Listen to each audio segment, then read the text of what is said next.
On the news with Issue Today and reporter Angela Chung. Good morning, Angela. Good morning, Sunyan. Hi. So we're going to start with some COVID-19 related news. The recent developments is that the government has decided to ease restrictions on a limited basis, of course, just some business operating hours outside the Greater Seoul area. Yes, starting today, restaurants, cafes, and sporting facilities in non metropolitan areas will be allowed to open until 10 p.m. Around 580,000 businesses are expected to benefit from this relaxation. And these local governments will be able to tighten restrictions in their own area if they want to keep operating hours limited to 9 p.m. The Greater Seoul area and Gwangju, particularly, however, will keep the current social distancing measures with the 9 p.m. closing.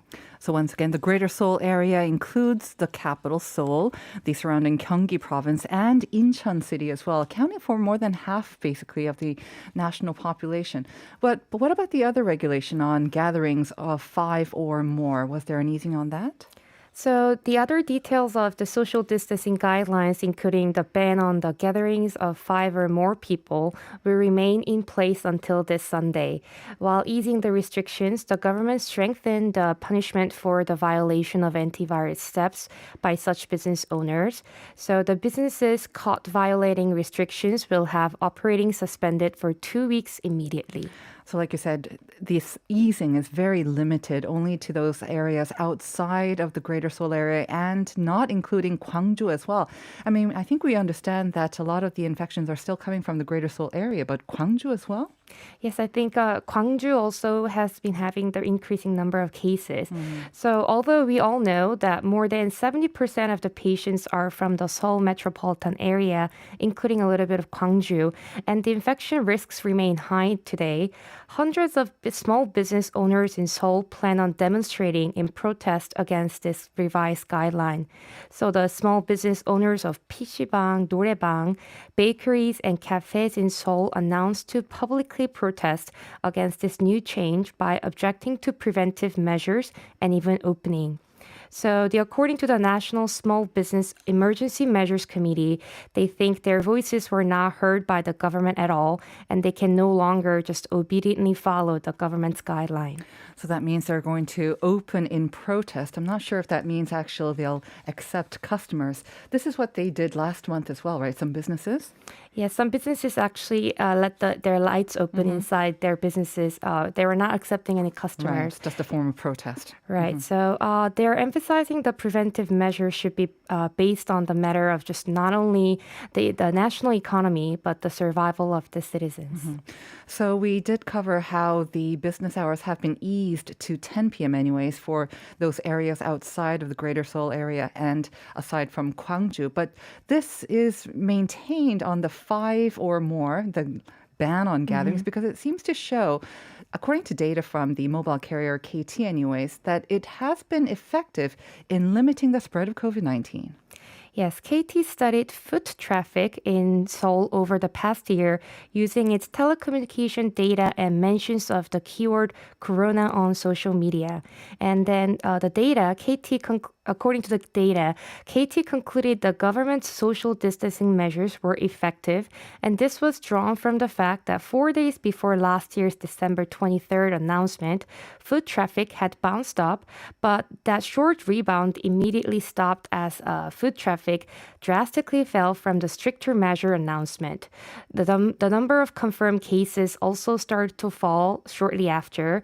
So comparing the foot traffic and the number of confirmed cases, KT noted that Seoul citizens voluntarily stayed home after seeing the spread of the pandemic. Well, that is good to hear because I know a lot of people are nervous about the upcoming Seollal and about a lot of movement of people as well.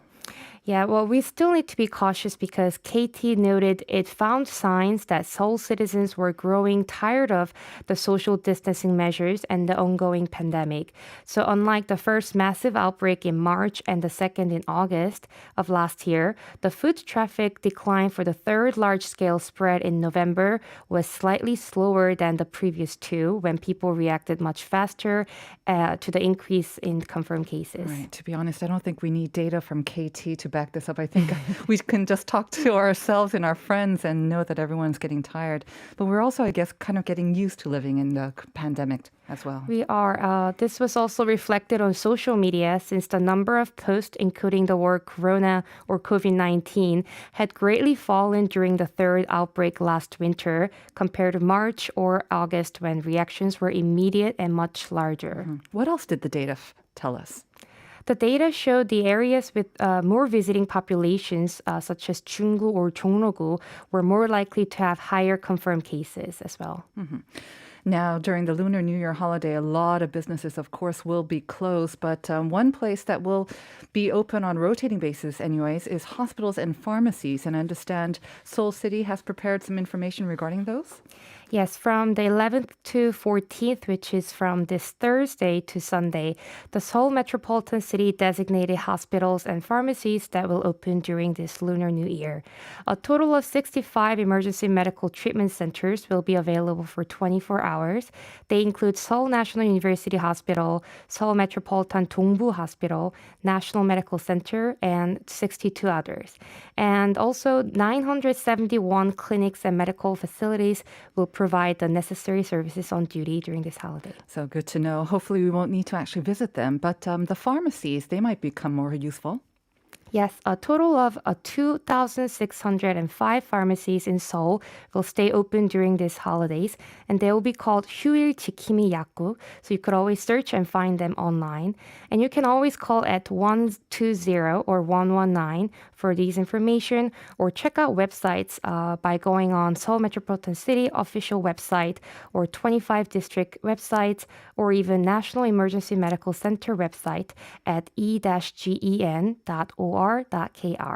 And also there's a phone application called E-GEN.